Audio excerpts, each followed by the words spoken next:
लेकिन उसे क्या पता था कि फिश खाने के लिए उसका पहले से ही वहां कोई और भी इंतजार कर रहा है कि बेटा, पोखरी के उस तरफ कोई नहीं रहता है और पोखरी के आसपास कोई जाता भी नहीं है, और रात को तो वहां बिल्कुल भी नहीं जाना चाहिए क्योंकि पोखरी के उधर कुछ है, एक ऐसा साया जिसे लोग। हेलो एवरीवन, खमागणी and welcome to the world of stories. फिर से मैं आप लोगों के सामने एक और नया इंटरेस्टिंग सुपरनेचुरल एक्सपीरियंस लेकर। अलग अलग एंटिटीज अलग अलग तरीके से ट्रिगर हो जाती हैं। आप किसी नई जगह जाते हैं, कुछ ऐसा काम करते हैं जिससे आप एक ऐसे पॉइंट को छेड़ देते हैं जिससे वहां या वहां के आसपास रहने वाली एंटिटीज जो होती हैं वो ट्रिगर हो जाती हैं। कई लोगों को नॉनवेज खाना बहुत पसंद होता है, और जैसा कि आपने आज तक के कई एक्सपीरियंसेस के अंदर भी सुना है कि जो एंटिटीज होती हैं, जो घोस्ट बन जाते हैं, इनको भी नॉनवेज खाना बहुत पसंद होता है। और जब इनकी पसंद का खाना बनता है तो उस खाने की तरफ बिल्कुल वैसे खींचे चले आते हैं जैसे मोटू पतलू में मोटू समोसों की खुशबू देखकर उड़ता हुआ चला आता है। जी हाँ, कुछ ऐसा ही हमारे आज के इस एक्सपीरियंस में जो हमारे साथ शेयर किया है रवि ने।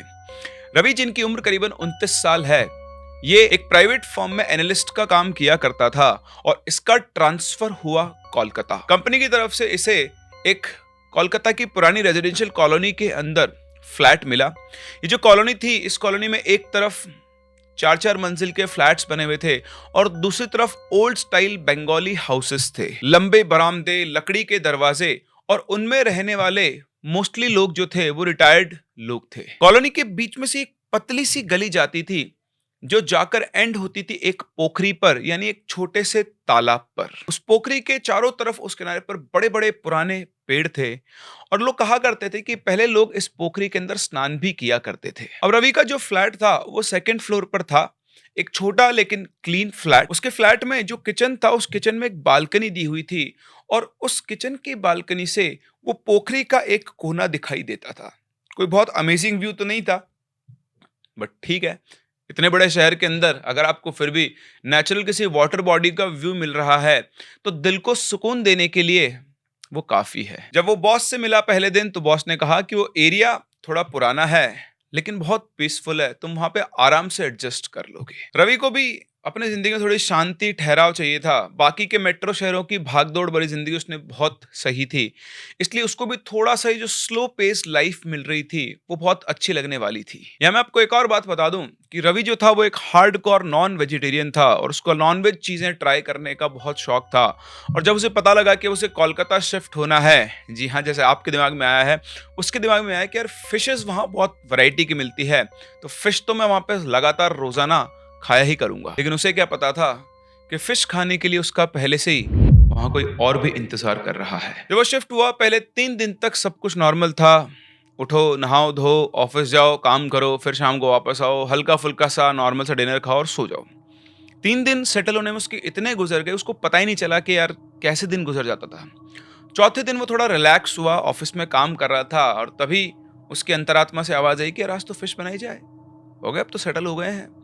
तो वो गया, ऑफिस खत्म हुआ, मार्केट से उसने फिश खरीदी और आकर अपने फ्लैट पर बढ़िया उसने फिश बनाई और अकेला वो फिश खाकर सो गया। अब देखो, आपको तो समझ में आ ही गया है कि वो सो गया है तो उसके बाद कुछ ना कुछ होने वाला है ना। क्या होगा क्या नहीं वो बाद में बात करते हैं, लेकिन अगर आप चैनल पर नए हैं तो चैनल को सब्सक्राइब जरूर करें। जितना ज्यादा आप सब्सक्राइब करेंगे उतनी ज्यादा स्टोरीज मैं आपके लिए लाता रहूंगा। तरह तरह के कॉन्सेप्ट्स के ऊपर मैं काम कर रहा हूँ, लेकिन 70% लोग वीडियो को देखते हैं, ना तो लाइक करते हैं ना सब्सक्राइब करते हैं। सिर्फ एक ठेंगा आपको मुझे देना है, आप मुझे ठेंगा देंगे, मैं आपको बढ़िया बढ़िया कहानियां दूंगा।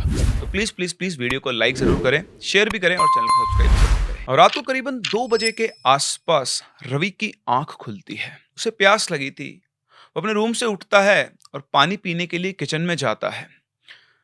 जैसे ही पानी का ग्लास भर के आरओ से उसे बंद करता है कि तभी उसके कानों के अंदर एक आवाज आती है, किसी के रोने की आवाज। और आवाज ऐसे जैसे कोई बहुत दूर से आ रही हो, या कोई बहुत, जैसे कोई आपने डिवाइस चला रखा हो, बहुत लो वॉल्यूम पर उसकी आवाज आ रही थी। थोड़ा और ध्यान से सुना तो किसी औरत के रोने की आवाज थी, लेकिन डिस्टेंट आवाज थी कि बहुत दूर से आ रही है। उसे लगा हो सकता है कोई टीवी भी देख रहा हो, उसमें या तो टीवी चलाकर सो गया हो या मूवी का कोई ऐसा सीन चल रहा है, उसमें कोई औरत रो रही होगी। और आप पानी पीता है, ग्लास रखता है, वापस अपने रूम में जाता है और जाकर सो जाता है। अगले दिन वो फिर उठता है, ऑफिस जाता है, सेम रूटीन, घर पे आता है, खाना बनाता है, खाता है और सो जाता है। रात को 2 बजे फिर से उसकी आँख खुलती है। और आँख खुलती तो इस बार उसे बाहर जाने की ज़रूरत भी नहीं थी। मतलब अपने रूम के अंदर ही उसे किसी औरत की सिसकियों की आवाज़ आ रही थी। ना कोई चीख, ना कोई ड्रामा, बस एक थकी हुई, दबी हुई सी आवाज़, जैसे कोई बैठकर सिसकियाँ ले रहा हो। अब उसका जो रूम था वो दूसरे फ्लैट से ऑब्वियसली, देखिए आप जानते हैं कि जो फ्लैट्स होते हैं उनमें वॉल्स कनेक्टेड होती है। तो दीवार में कान लगा के सुना तो आवाज़ तो अभी भी आ रही थी। तो उसे लगा यार हो सकता है पड़ोस वाले में कोई लेडी रहती हो, बातचीत की। ऑब्वियसली फ्लैट तो सारे थे ही वहाँ पर। किसी का मेंटल ब्रेकडाउन हो रहा हो, घर की कोई प्रॉब्लम हो, मुझे क्या लेना देना है। उसने अपना तकिया लगाया कान पर और वापस से सो गया। ये रात भी गुजरी, अगली रात आई, फिर से वही। रात को 2 बजते ही उसे फिर से किसी के रोने की आवाज आई। 2 दिन, 3 दिन, 4 दिन उसने कोई ना कोई रीजन सोचकर इग्नोर किया। लेकिन अब जब हर रात से ऑलमोस्ट सिमिलर टाइम पर आवाज आने लगी तो उसकी क्यूरियोसिटी बढ़ने लगी। वो सोच लगा कि आखिर यार ये आवाज आ कहां से रही है। अब उसने अपने घर के हर कोने पे जाकर उस आवाज को सुनने की कोशिश की। तो आवाज उसको मोस्टली ठीक ठाक कहाँ सुनाई देती थी? किचन में। वो किचन में जाता तो उसे लगता कि किचन के आसपास के एरिया से कोई आवाज आ रही है। वो बालकनी में गया, उसने चारों तरफ देखा, आसपास के फ्लैट में कोई नहीं था, सब सोए हुए थे।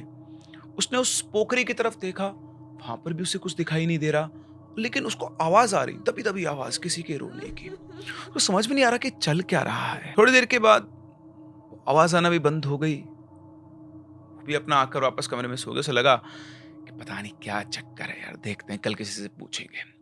तो वो सुबह उठता है तो उसकी ना इस कॉलोनी में भी पिछले 4-5 दिन जिसने गुजारे थे, उसके अंदर एक अंकल थे जो सुबह जब वो ऑफिस जाता था तो वॉक किया करते थे। तो उस टाइम पर उससे उसकी हाय हेलो मॉर्निंग विश हो जाया करती थी। वो थे घोष अंकल। तो वो जा रहा था ऑफिस, रोज की तरह से घोष अंकल मिले। उसने उनको मॉर्निंग विश किया और उसके बाद उसने उनसे बोला, अंकल मुझे आपसे कुछ पूछना है। तो बोले, हाँ बेटा बोलो, क्या पूछना है। उसने ना अंकल से बोला कि अंकल ये जो पोखरी है, इस पोखरी के उस तरफ भी कोई रहता है या ऐसा कुछ है, मतलब कि कुछ कोई काम वाम चल रहा हो, कुछ लोग वहां रहते हो। तो अंकल उसके जैसे उसने पोखरी का नाम लेके ही पूछा, अंकल के चेहरे के तेवर बदल गए, थोड़ा उनका चेहरा सीरियस हो गया और वो बोले कि बेटा पोखरी के उस तरफ कोई नहीं रहता है और पोखरी के आसपास कोई जाता भी नहीं है, और रात को तो वहां बिल्कुल भी नहीं जाना चाहिए, क्योंकि पोखरी के उधर कुछ है, एक ऐसा साया जिसे लोग बेतनी कहते हैं। घोष अंकल की बात सुनकर पहले तो रवि को हंसी आ गई, लेकिन उस टाइम उसने अपना चेहरा सीरियस रखा, कहीं अंकल बुरा ना मान जाए। उसके बाद वहां से वो गया और मन ही मन सोच रहा था कि यार आज के मॉडर्न जमाने में भी ये लोग ऐसी बातें मानते हैं। खैर कोई नहीं, एज हो चुकी है, बचपन से उन्होंने कहानियां सुनी हैं और शायद बच्चों को डराने के लिए बोलते हैं, इसलिए यहाँ पर भी उन्होंने यही कहानी बना दी है। तो रवि नॉन बिलीवर था, उसको लगता था सब बकवास है, फालतू की स्टोरीज और कुछ भी नहीं है इससे ज़्यादा। और वो वापस से अपने ऑफिस जाता है और ऑफिस जाकर डिसाइड करता है कि अगर आज रात को भी मुझे आवाज़ आई तो मैं एक्चुअली देखूंगा कि ये आवाज़ आ कहाँ से रही है। कोई ना कोई इसका लॉजिकल रीज़न होगा, या तो कोई जानवर है या किसी चीज़ की आवाज़ है। ये पेतनी बेतनी का कॉन्सेप्ट तो उसे समझ में ही नहीं आ रहा था। फिर उसी रात 2 बजे के आसपास वापस से उसकी आंख खुलती है, उसे वही आवाज आती है रोने की। लेकिन आज रोने के साथ साथ एक आवाज ऐसे आती है जैसे कोई चीखने की कोशिश कर रहा हो। एक औरत की आवाज थी। ऐसा लग रहा था कि जैसे किसी ने उसका गला दबा दिया हो और उसके बाद भी वो चीखने की कोशिश कर रही हो। रवि आज पहले से ही तैयार था। वो उठता है और अपने फ्लैट के चारों तरफ एक्सप्लोर करना शुरू करता है। वो बेड से उठा और अपनी विंडो के पास गया। स्लाइडिंग डोर वाली विंडो थी, उसने स्लाइड किया। देखा पूरी कॉलोनी डेड साइलेंट। रात को थोड़े बहुत वो झिंगुर विंगुर जो बोलते हैं वो, कहीं दूर से कुत्तों के भौंकने की आवाज और उसी के साथ मिक्स्ड औरत के रोने की आवाज। चारों तरफ देख रहा था, उसे कोई दिखाई नहीं दे रहा था और ऐसा कोई सोर्स नहीं दिख रहा था जहां से वो आवाज आ रही हो। फिर थोड़ी देर के बाद वो आवाज आना बंद हो गई। उसने देखा, कंफर्म किया कि आवाज बंद हो गई है। उसने विंडो का डोर वापस से स्लाइड किया और जैसे ही घूमने लगा, उसकी नजर विंडो के डोर पे बने हुए एक निशान पर पड़ी। एक छोटा सा निशान, एक इंसान की उंगली का निशान। जब आप ग्लास पे उंगली लगाते हो तो वहां पर जो आपके फिंगरप्रिंट बन जाते हैं, वैसा निशान। ये निशान बाहर से अंदर की तरफ बना हुआ था, लेकिन कोई इंसान बाहर से उस विंडो को टच नहीं कर सकता था, क्योंकि वो एक फ्लैट दीवार पर थी, कोई बालकनी वालकनी या कोई ऐसा स्लैब नहीं था उस विंडो के नीचे। उसे लगा ये बड़ा अजीब सा निशान है। उसने निशान को साफ कर दिया कपड़े से लाके और फिर वापस से अपनी विंडो लगाई। और जैसे विंडो लगा के वो घूमने लगा, उसकी आंखों के सामने सामने वो निशान वापस उभर आया और इस बार उस निशान के नीचे एक पानी की बूंद भी थी। अब रवि देखकर शॉक्ड हो जाता है और सीधा वहां से भागता है, पलंग पे लेटता है और सबसे प्रोटेक्टिव हथियार यानी अपना कंबल सिर से लेकर पैर तक उस चद्दर को ओढ़ लेता है और खुद को ये समझाता रहता है कि वो बस एक वहम है, वो एक सपना है, ऐसा कुछ भी नहीं है। और अपने आप को समझाते समझाते उसे कब नींद आ जाती है उसे पता ही नहीं चलता है, क्योंकि दिन भर की ऑफिस की थकान भी थी और दूसरा उसने दोबारा निकलकर हिम्मत आंख उठाकर ये देखने की हिम्मत नहीं की कि वो निशान वहां पर कैसे आया। सुबह वो उठता है, उठते ही पहले उसके दिमाग में वापस से वही निशान वाली चीज आती है और फिर वो उठकर जाता है, विंडो पर देखता है तो कोई निशान नहीं था। फिर उसे लगता है कि शायद उसके दिमाग में कुछ ज्यादा ही चीजें चल रही है। घोष अंकल ने बताया उसके बाद से उसका दिमाग चीजों को मैनिपुलेट कर रहा है और ये मात्र उसका वहम है। अगर किसी और रीजन से वो निशान बना होता तो वो ग्लास विंडो पे जरूर होता। अपने आप को इस तरह समझाकर वो ऑफिस चला जाता है। ऑफिस का आज का दिन उसके लिए बहुत ज्यादा हेक्टिक था और वर्कलोड भी बहुत ज्यादा था, तो दिन भर उसके दिमाग में कुछ आया ही नहीं। शाम को करीबन 9:30 बजे के आसपास वो ऑफिस से आया और वो अपनी कॉलोनी में एंटर कर रहा था, अपनी माँ से फोन पे बात कर रहा था, तभी उसके दिमाग में आता है कि क्यों ना वो उस पोखरी के आसपास जाके चेक करके आए। क्योंकि इतने दिनों से उसको ये तो आइडिया लग गया था कि आवाज जो है वो उधर उधर ही किसी साइड से, उसी उधर ही साइड के किसी घर से आती है, जो उसका फ्लैट है उसके आसपास की तरफ। तो बस वो ऐसे ही क्यूरियोसिटी वाइज उस पोखरी की तरफ जाता है। वो वहां जाता है, अच्छे से वहां पे खड़ा होता है, देखता है तो कुछ नहीं, पोखरी का पानी बिल्कुल अंधेरा, कुछ भी नहीं, बिल्कुल शांत सब कुछ था। चारों तरफ उसने हर पेड़ पर, हर चीज पर नजर गड़ा के देखा कि उसे कुछ दिख जाए, हर बालकनी पर, लेकिन कोई नहीं। ऐसा लग रहा था उस पोखरी के आसपास के सभी जो फ्लैट्स थे उनके लोग शायद सो चुके होंगे। मन ही मन बोलता है क्या घोष अंकल भी कहानियां बनाते रहते हैं, और इतना बोलकर वो अपने घर जाने के लिए मुड़ता है। अब जैसे ही वो मुड़ता है उसके पास से एक बहुत ठंडी हवा का झोंका निकलता है जो उसकी बॉडी के अंदर एक सिहरन पैदा कर देता है। एकदम चौंक जाता है और देखता है कि इतनी एकदम से इतनी ठंडी हवा कैसे आई। और वो अगला कदम बढ़ाता है कि तभी उसके कानों में वही रोने की आवाज आती है और इस बार वो आवाज बहुत ज्यादा क्लियर थी। अब आवाज सुन के उसे एकदम डर तो लगता है, लेकिन फिर भी वो पीछे घूमकर देखता है और वापस से पोखरी के आसपास की जगह को एक्सप्लोर करने लगता है। चारों तरफ देखता है और घूमते घूमते उसकी नजर एक पेड़ पर जाकर टिकती है। उसे उस पेड़ के पास कोई खड़ा हुआ दिखाई दे रहा था। पूरा शरीर का कुछ हिस्सा दिखाई दे रहा था और ये साफ साफ लग रहा था कि कोई इंसान वहां खड़ा हुआ है। रवि को आज मौका मिल गया था। उसे लग रहा था कि यही वो इंसान है जो यहाँ खड़े होकर रोज रोता है और आज मुझे ये दिखाई दिया है। उसके दिमाग से बाकी सब चीजें गायब हो चुकी थी, क्योंकि रोने की आवाज से वो बहुत परेशान हो गया था और इसका वो कारण जानना चाहता था, वरना उसकी नींदें हराम हो रही थी। वो कदम बढ़ाता है और कदम बढ़ा के उस पेड़ की तरफ धीरे धीरे चलने लगता है। जैसे से वो आगे बढ़ता जा रहा था वो सिसकियों की आवाज उसे और क्लियर होती जा रही थी और आज वो समझ में आ गया था कि यही वो औरत है जो यहाँ पर रोती है।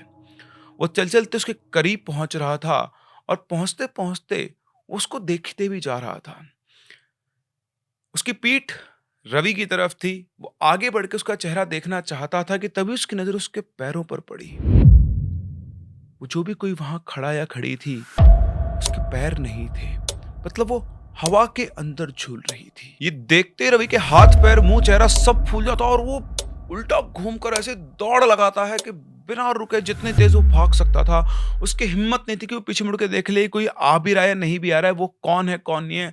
सीधा भागता है और सीधा भागकर अपने बिल्डिंग के गेट पर पहुंचता है और वहां पहुंचकर वो थोड़ी देर के लिए रुकता है। वो देखता है कि बिल्डिंग के गेट पे गार्ड वार्ड भी कोई नहीं है, पर उसे कोई फर्क नहीं पड़ता। वो थोड़ी देर के लिए वहां पर बिल्कुल पसीने पसीने हो चुका था, लंबी लंबी सांसें ले रहा था। अभी उसने थोड़ी बहुत सांस ली थी कि तभी वो आवाज फिर से उसके कानों में आती है। वो आवाज आते ही उसकी मतलब पूरी बॉडी ऐसे हो जाती है, बुरी तरह से वो सोचता है कि ये तो मेरे पीछे आ गई है। वो फिर से उठता है, ना इधर देखता ना उधर देखता और आंख बंद करके भगवान का नाम लेता और सीधा अपने फ्लैट की तरफ दौड़ लगा देता है। रवि को समझ में नहीं आता कि वो क्या करे, क्योंकि जहां जिस चीज को वो अभी तक कहा नहीं समझ रहा था उसे अपनी आंखों से देख कर आया था और पहली बार उसका सामना ऐसी किसी चीज से हो रहा था। उसे पता नहीं था कि उसे क्या करना है। वो तो गया सीधा अपने फ्लैट में और जो काम सब करते हैं वही काम उसने किया। फोन लिया, स्पीकर लिया, उस पे हनुमान चालीसा चलाई और चद्दर ओढ़कर लेट गया बिस्तर पे। नींद वींद तो उसे आ नहीं रही थी, डर लगा था, लेकिन उसमें रिपीट के ऊपर उसने हनुमान चालीसा लगा दी थी कि जो होगा देखा जाएगा, अब तो कुछ और सहारा है ही नहीं बचने का। सुबह पता नहीं कब सुबह हुई, जब उसे चिड़ियाओं की आवाज़ आई, तब जाकर उसे लगा कि भाई अब थोड़ी देर सो लेता हूँ। उसके बाद वो सोता है और करीबन सुबह 11:30 बजे उसकी आँख खुलती है। लेकिन बेचारे रवि को क्या पता था कि जिस डर का सामना उसने रात में किया, वो उसे दिन में भी झेलना पड़ सकता है। जब वो उठा तो उसके गले में जलन सी हो रही थी, जैसे जब आपको वो क्या वो टॉन्सिल्स हो जाते हैं कुछ उस तरह के, और गले में कफ म्यूकस जमा हुआ था। तो म्यूकस को जाता है बाथरूम में, वॉश बेसिन में थूकता है, और जैसे वो देखता है तो उसके अंदर खून था। खून भरा म्यूकस उसकी आंखों के सामने पड़ा था। वो देखकर वो थोड़ी देर उसको देखता रहा, फिर उसने सोचा कि शायद थ्रॉट इन्फेक्शन हो गया है। लेकिन कहीं ना कहीं मन ही मन उसके अंदर एक घबराहट भी थी कि कहीं ये कल रात की वजह से तो नहीं हुआ है। उसका नल ऑन करके वो वॉश बेसिन में देखता है तो देखते थोड़ा घबरा सा भी जाता है। आज उसकी आंखों के नीचे थोड़े डार्क सर्कल्स थे, नॉर्मल से अलग। उसे लगा शायद कल रात को या 2-3 रातों से ठीक से सो नहीं पाया हूँ, उसकी वजह से ऐसा हो रहा है। उसे लगा कि आज लेट तो हो गया और तबीयत थोड़ी ठीक नहीं लग रही है, तो उसने अपने ऑफिस से छुट्टी ले ली और घर पे ही रेस्ट करने के लिए रुक गया। लेकिन आज घर का माहौल बाकी दिनों से ज्यादा हैवी और अजीब हो रहा था। वो उठकर रूम के किसी भी कॉर्नर में या किचन में कुछ करने जाता तो उसे लगता कि कोई खड़ा होकर उसे देख रहा है। उसे लगा कि कल रात की वजह से वो बहुत ज्यादा ओवर थिंक कर रहा है। काम करता हूँ, कोई वेब सीरीज देख लेता हूँ जिससे थोड़ा सा दिमाग चेंज होगा। वो जाता है, बैठता है और टीवी का रिमोट ऐसे उठाता है ऑन करने के लिए टीवी को, कि तभी उसकी नजर टीवी की स्क्रीन पर पड़ती है और उसे अपने पीछे एक रिफ्लेक्शन दिखाई देता है। पीछे घूमकर देखता है तो वहां कोई नहीं था। फिर से स्क्रीन में देखता है तो वहां पर भी कोई नहीं था। उसे लगा भाई बहुत ज्यादा हो रहा है। वो टीवी ऑन करता है और एक बढ़िया सी अपने इंटरेस्ट वाली वेब सीरीज लगाता है। और वो सीरीज देखते देखते उसे जब प्यास लगी तो वो उठकर किचन में पानी पीने गया। उसने ग्लास भरा और पानी पी रहा था। तो आप पानी जब आप पीते हो तो उसकी बॉटम से आपको ट्रांसपेरेंट होता है, सब कुछ दिखता है। तो उसे ग्लास पानी पी रहा था कि उसे ग्लास के पैंदे से एक रिफ्लेक्शन जाता हुआ दिखा, जैसे कोई व्हाइट साड़ी पहन के उसके हॉल में से गुजरा हो। वो देखते उसने डॉट से ग्लास रखा, भाग कर देखा, हॉल पूरा खाली था। उसे समझ में नहीं आ रहा था कि चल क्या रहा है यार, पता नहीं दिमाग इतना कितना हेलुसिनेट कर सकता है। उसका जो लॉजिकल माइंड था वो कुछ और एक्सेप्ट करने के लिए तैयार ही नहीं था। खैर उसे लगा चल रहा है, ठीक है, दिमाग खराब हो रखा है, थोड़ी देर सोऊंगा तो आराम आएगा। तो उसने वेब सीरीज देखी, दवाई ले ली अपनी और उसके बाद वो सो गया। लेकिन इसके बाद से उसके लिए कुछ चीजें डेली रूटीन बन गई। हर सुबह गले से म्यूकस के साथ खून निकलना, दूसरा उसको भूख भूख लगना कम हो गई थी, तीसरा उसका चेहरा बहुत ज्यादा उदासी भरा हो गया था। तो कोई थका हारा इंसान होता है, धीरे धीरे उसका चेहरा ऐसा होने लगा था। यहाँ तक कि ऑफिस के लोगों ने से उससे पूछना शुरू कर देते कि भाई इतने थके थके क्यों हो, कुछ लेते क्यों नहीं हो। तो रवि मुस्कुराया और बोलता क्या बताऊं यार इनको, मतलब उसके लाइफ में जो चल रहा था वो किसी को एक्सप्लेन भी नहीं कर सकता था। क्या वो ये बोलता कि उसे रात को उसकी विंडो के ऊपर उंगलियों के निशान दिखाई देते हैं, या जब वो घर में होता है तो उसे लगता है कि कोई उसे घूर रहा है। उसकी बातों पर विश्वास कौन करेगा। सबको ये बोलता है कुछ नहीं यार, ऐसे ही थोड़ा वर्कलोड की वजह से और एटमॉस्फेयर चेंज हुआ है ना, मैं कहीं और रहता था, नए शहर में आऊँ तो शायद पानी वगैरह सूट नहीं कर रहा है, धीरे धीरे सब कुछ सेटल हो जाएगा। और ऐसे करते करते उसने कई दिन गुजार दिए। लेकिन हाँ, इन दिनों में उसे ऐसा कोई एक्सपीरियंस नहीं हुआ जो उसे मजबूर कर दिया, उसे सोचने पर मजबूर कर दिया कि उसके साथ कुछ गलत चल रहा है। बस वही नॉर्मल चीजें हुआ करती थी। लेकिन एक रात की बात है, वो सोया हुआ था, दवाई उसने ली हुई थी और उसको एक सपना आता है। सपने में उसको बेसिकली स्लीप पैरालिसिस फील हो रहा था। उसको सांस लेने में दिक्कत हो रही थी, जैसे उसके छाती के ऊपर कोई बैठा हुआ है, उसके फेफड़ों के अंदर कोई घुस गया जो रोक रहा है उसको सांस लेने। उसका दम भर रहा था, सांस फूल रही थी और उससे कमर के नीचे का हिस्सा काम ही नहीं कर रहा था, पैरालिसिस आ जाता है वैसा। जैसे तैसे करके उसने आंखें खोली और जैसे उसने आंखें खोली, ऊपर घूमते हुए पंखे के साथ साथ उसको एक साया नजर आया जिसकी सिर्फ आंखें चमक रही थी। उसको देखते हुए चिल्ला के उठा, और उठा तो उसे देखा उसकी पूरी शर्ट पसीने से भरी हुई है। वो थोड़ी देर उसको नॉर्मल होने में लगा कि उसने क्या देखा, ये सपना था या रियलिटी थी। उसने अपने रूम को ढंग से चेक किया, वहां पर कोई भी कुछ भी नहीं था। लेकिन वो होता है ना, आपको पता होता है कि आप अंदर तक घबरा गए हो। वो बुरी तरह से घबरा गया था और उसकी आंखों से आंसू निकल गए थे कि सब मेरे साथ क्या हो रहा है। जैसे तैसे उसने वो रात काटी, सुबह उठा और उठते ही उसने सबसे पहला काम किया, रोते हुए अपनी माँ को फोन किया और उनको सारी बात बता दी। माँ ने उसकी आवाज में डर को पहचान लिया और उससे ज्यादा पूछताछ नहीं की, सिर्फ यही कहा कि एक काम कर, तू घर आ जा। माँ की बात सुनकर उसे भी लगा कि शायद ये सब और ऑफिस का स्ट्रेस बहुत ज़्यादा हो रहा है, मैं भी घर ही चलता हूँ। उस टाइम ने ऑफिस में छुट्टी की बात की अपने बॉस से, उसकी हालत देखकर वैसे लग रहा था, उन्होंने भी मना नहीं किया और रवि अपने घर पहुँच गया। घर पहुँचने के बाद माँ ने उसे अपने गले लगाया, उसे देखा, बेटा क्या हाल कर लिया तूने अपना, देख तेरा चेहरा कितना सा हो गया है, अभी तू यहीं रह, छोड़ काम वाम, होता होगा देखता रहेगा। तो वहीं रुका। उस दिन उसको माँ ने अच्छे से खाना वाना खिलाया, परिवार का माहौल मिला, सभी लोग मिले। उस रात उसे नींद भी बहुत अच्छे से आई। बहुत दिनों बाद वो शांति से करीबन 10-12 घंटे के आसपास सोया। लेकिन उस बेचारे को ये पता नहीं था कि ये शांति ज्यादा देर टिकने वाली नहीं है। उसका एक दिन अच्छे से गुजरा, दूसरे दिन उसको ये लगा कि यार सब वहां की नेगेटिविटी थी और कुछ भी नहीं था। आज रात जब वो वापस से सोया तो उसे फिर से वही सेंसेशन आया जो उसे अपने उस वाले फ्लैट में आया था। वो रात को सोया हुआ था कि तभी उसे अपनी कमर के ऊपर एक बहुत ठंडा सा स्पर्श फील होता है। वो उठकर देखता है तो देखते हुए उसकी नजर अपने कमरे के दरवाजे पर पड़ती है, जहां पर एक सफेद धुएं जैसा साया खड़ा हुआ था, बिल्कुल मोशनलेस, बिल्कुल स्थिर खड़ा हुआ और फिर कुछ ही सेकंड्स में उसकी आंखों के सामने सामने एकदम से गायब हो गया। तो लाइट जलाई और देखा तो उसे लगा कि वो हेलुसिनेट कर रहा है। जो उस दिन उसके साथ हुआ था उसकी वजह से उसका दिमाग ये चीजों को मैनिपुलेट कर रहा है। खैर थोड़ी देर घबराते घबराते वो वापस से सो गया। सुबह वो उठा, अपना ब्रश वश करने गया तो उसकी माँ उसका बिस्तर समेटने आई। तो उसकी माँ ने बिस्तर के कोने पर एक छोटा सा खून का धब्बा देखा। ने घबरा कर रवि से पूछा ये क्या है। तो उसने बताया कि माँ मुझे बलगम में खून आता है। तो उसने बोला बेटा तुझे पहले बताना चाहिए था ना। तो वो क्या बताया कि कब से सब शुरू हुआ है। उसकी माँ और उसके पिताजी उसको डॉक्टर के पास लेकर गए। डॉक्टर ने चेकअप किया, सारी रिपोर्ट्स नॉर्मल थी। उन्होंने बोला कि हो सकता है इसके थ्रोट में इन्फेक्शन या टॉन्सिल्स वगैरह हो गए हों छोटे छोटे, उनकी वजह से कभी कभी ब्लड आ जाता है, ऐसी कोई घबराने वाली बात नहीं है। उसके बाद उन्होंने ये भी बोला कि वो रवि ने खुद ही बोल दिया कि डॉक्टर साहब मुझे ना बहुत अजीब सा फील होता है, फीवरिश सा लगता है और डर लगता है अलग तरह का। तो डॉक्टर बोलते हैं ऐसा देखो साइकोलॉजिकल हो सकता है, आप एक साइकेट्रिस्ट से डिस्कस कर लो, बाकी फिजिकली आपकी बॉडी में कोई दिक्कत नहीं है। अब यहाँ इनके साथ इनके चाचा भी थे जो थोड़ा रिलीजियस आदमी थे, पूजा पाठ किया करते थे। डॉक्टर के ऐसे निकलने के बाद वो बोलते हैं कि डॉक्टर की तरफ से सब कुछ नॉर्मल है, बट उसके साथ जो हो रहा है ना वो मुझे नॉर्मल नहीं लग रहा। देखो उसका चेहरा बिल्कुल सफेद पड़ता जा रहा है, जैसे खून इसके अंदर से कोई खींच रहा हो। मुझे नहीं लगता कि ये नॉर्मल है, हमें इसको किसी को दिखाना चाहिए। फिर घर वाले भी अग्री करते हैं इस बात पे। तो रवि के चाचा और उसके पिताजी उन्हें इनके एक जानकार पंडित जी के पास लेकर जाते हैं। रवि वहां पहुंचता है, वो पंडित जी उसे अपने सामने बिठाते हैं और 5 मिनट तक बिना कुछ बोले बस उसकी आंखों में घूरते रहते हैं। शुरू शुरू तो रवि को भी थोड़ा अनईजी लगा कि क्या बात है, कुछ बोल ही नहीं रहे हैं, लेकिन लगातार बस वो उसकी आंखों में घूरते रहे और 5 मिनट के बाद वो बोले तुम्हारे आसपास कुछ है जो तुम्हें छोड़ना नहीं चाहता है। पहली बार रवि ने किसी और के मुंह से ये बात सुनी थी जो उसे खुद को फील हो रही थी और यहां से उसे एक आशा की किरण दिखाई दी कि इस इंसान को कैसे पता। उसके बाद पंडित जी ने रवि की आंखों में और थोड़ा गहराई से देखा और बोले तुम किसी पुरानी चीज के पास गए थे, कोई पुराना घर, कोई तालाब, कोई ऐसी जगह।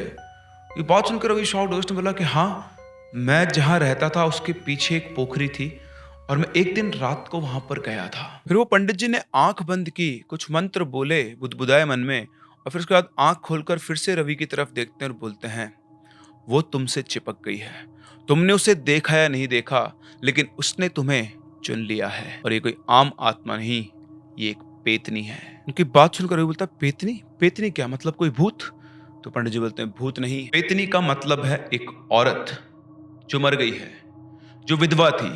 पुराने जमाने में एक विधवा को समाज पे कलंक माना जाता था और अपने पति की मौत का कारण भी उसे ही माना जाता था और कई जगहों पर इन विधवाओं को या तो मार दिया जाता था या इनको समाज के बाकी सुखों से वंचित रखा जाता था। और जब कभी ऐसा होता था तो इनमें से जो विधवा अपनी किसी इच्छा के साथ मर जाती थी उसे पेतनी का नाम दिया जाता था। ये पेतनियां ऐसी पुरानी जगहों और जनरली वहां जहां पर पानी होता है भटकती रहती है। ये सब सुनकर रवि की आंखों के सामने घोष अंकल घूमने लगे, जिन्होंने उससे कहा था कि वहां एक पेतनी रहती है। और जहां उसको वो एक मजाक समझ रहा था, आज जब सब कुछ उसके साथ हुआ और उसने उन पंडित जी की बातों को सुना, तो मतलब ही वॉज लाइक शिट, ये सब कैसे हो सकता है? मतलब मैं तो ये सोच रहा था ये सिर्फ कहानियां हैं। फिर उसके बाद उन पंडित जी ने एक रक्षा सूत्र लिया, उसके हाथ पर बांधा और उससे बोले, तेरे गले से अब भी खून आ रहा है ना? रवि वॉज लाइक, कौन है भाई ये? मेरे बिना बताए इसको सब कुछ कैसे पता है? और मैं आपको बता दूं, ना उसके चाचा ने ना उसके फादर ने इनको ये बात बताई थी। इसके बाद पंडित जी ने फिर से अपनी आंखें बंद की 2-5 मिनट के लिए और फिर वापस आंख खोली और बोले, वो तुझ में अंतर्वास कर रही है। रवि बोलता है, अंतर्वास? अंतर्वास मतलब? अंतर्वास मतलब वो तेरे शरीर में आ चुकी है और वो तेरी ऊर्जा को खींच रही है। तेरा शरीर वो धीरे धीरे कमजोर कर रही है ताकि उस पर कब्जा कर सके। और जब कोई आत्मा किसी इंसान के शरीर में घुसने का रास्ता बना लेती है तो उसे ही हम लोग अंतर्वास कहते हैं। उसके बाद पंडित जी ने इनके पिताजी से कहा कि एक छोटी सी पूजा करनी होगी जो आप ही के घर में होगी, तो आप ये सामान ले आइए, आज ही इसका निपटारा कर देते हैं। ये लोग घर पहुंचते हैं। घर में थोड़ा सा हवन की स्थापना की जाती है, रवि को वहाँ बिठाया जाता है, हवन के अंदर धूप बाकी सब सामग्री जलाई जाती है और पूजा शुरू होती है। पूजा के दौरान रवि बार बार बेचैन हो रहा था, कई बार उसका शरीर ऐसे कांपने लगता था और एक पल ऐसा भी आया कि बिल्कुल वो आंख बंद करके ऐसे खड़ा हो गया और यूं खींच रहा अपने शरीर को, जैसे पीछे से कोई उसका गला दबा रहा हो, उसे वहां से ले जाने की, उठाने की कोशिश कर रहा हो। लेकिन जो पंडित जी थे उनके मंत्र इतने शक्तिशाली और तेज थे कि रवि अपनी जगह से हिल भी नहीं पा रहा था। आखिर में पंडित जी ने एक कपड़ा रवि के सिर पर रखा और उसके कान में जाकर बोले, अभी के लिए मैंने उसका रास्ता बंद कर दिया है, लेकिन ये परमानेंट इलाज नहीं है। तुझे उस जगह से दूर रहना होगा। अगर तू दोबारा वहां गया तो फिर से तेरे ऊपर आ जाएगी और तुझसे बंध जाएगी और इसके बाद मैं भी तुझे बचा नहीं पाऊंगा। ये बोलकर उन्होंने उसके कान में एक रुई का फाहा ठूंस दिया और वापस से अपनी जगह पर आकर बैठ गए। इसके बाद उनकी पूजा वगैरह संपन्न हुई, उन्होंने गंगा जल उसके ऊपर छिड़का, बाकी सारे रिचुअल्स किए। ये सब करने के बाद उन्होंने वो फाहा भी निकाल लिया, उसको भी जला दिया और दोबारा से उसके परिवार के सामने रवि से वापस से बोले कि जब तुम उस रात उस पोखरी पर गए थे, उस दिन वो तुमसे बंध गई थी। अभी तो मैंने उसको हटा दिया है, तुम्हारे आसपास नहीं है, लेकिन ध्यान रखना, गलती से भी दोबारा तुम उस जगह, उस पोखरी या उस कॉलोनी में मत चले जाना। इसे सख्त वार्निंग समझना, ये तुम्हारे लिए जानलेवा हो सकती है। और ये कहने के बाद उन्होंने उसे एक छोटा सा ताबीज बना कर दिया जो उसने अपने गले में डाल लिया और पंडित जी ने कहा, आराम से मस्त रहो, बस उस जगह से दूर रहना। उस रात दोबारा कई दिनों बाद रवि ने चैन की सांस ली और उसके बाद दोबारा कभी उसके साथ ना वो सेंसेशंस हुए, ना वो कुछ दिखाई दिया, ना वो कोई आवाज आई। लेकिन हाँ, अब रवि को कोलकाता के नाम से डर लगता है। वहां जाए बिना ही उसने अपने ऑफिस में अपने ट्रांसफर की रिक्वेस्ट डाली, सबको समझाया क्या हुआ क्या नहीं हुआ, अपने पेरेंट्स से बात कराई। कि उसकी बात पर किसी को भरोसा नहीं था, लेकिन सब लोगों ने उसकी तबीयत खराब होते हुए देखा था, तो उन्हें लगा कि हो सकता है कि पानी वानी की चेंजेस की वजह से, साइकोलॉजिकल इश्यूज की वजह से वो सब कहानी बना रहा हो। फाइनली उसका ट्रांसफर कर दिया गया और इस तरह से रवि का कोलकाता का ये जो ट्रांसफर हुआ था, वहां उसको मिली एक पेतनी जिसने उसको एक अलग तरीके से परेशान किया, उसके माइंड को कंट्रोल करने की कोशिश की और धीरे धीरे वो उसके शरीर को ही एज अ फूड खा रही थी और उसके शरीर पर वो कब्जा करना चाहती थी। उसका मकसद क्या था क्या नहीं किसी को पता नहीं, लेकिन जो भी लोग बंगाल से बिलोंग करते हैं वो पेतनी के बारे में जरूर जानते हैं, क्योंकि पेतनी वहां की फोकलोर की one of the famous ghost है। और वहां ऐसा कहा जाता है कि कई बार जब लोग फ्रेश फिश लेकर मार्केट से आ रहे होते हैं तो उनके पीछे पेतनी पड़ सकती है किसी सुनसान इलाके से। पेतनी जो कि एक विधवा की आत्मा होती है और पुराने जमाने में इन विधवाओं को मछली खाने से रोक दिया जाता था, जितना मैंने रिसर्च में सुना है। अगर आप बंगाल से हैं और आप जानते हैं तो ये चीज़ सही है गलत है ये भी बताएं, और इससे जुड़ी और जो वहाँ पे मतलब कहानियां हैं, पॉइंट्स हैं, वो भी हमारे साथ कमेंट सेक्शन में जरूर शेयर करें। तो मिलते हैं हम लोग अपनी अगली कहानी में, तब तक के लिए keep loving and keep listening.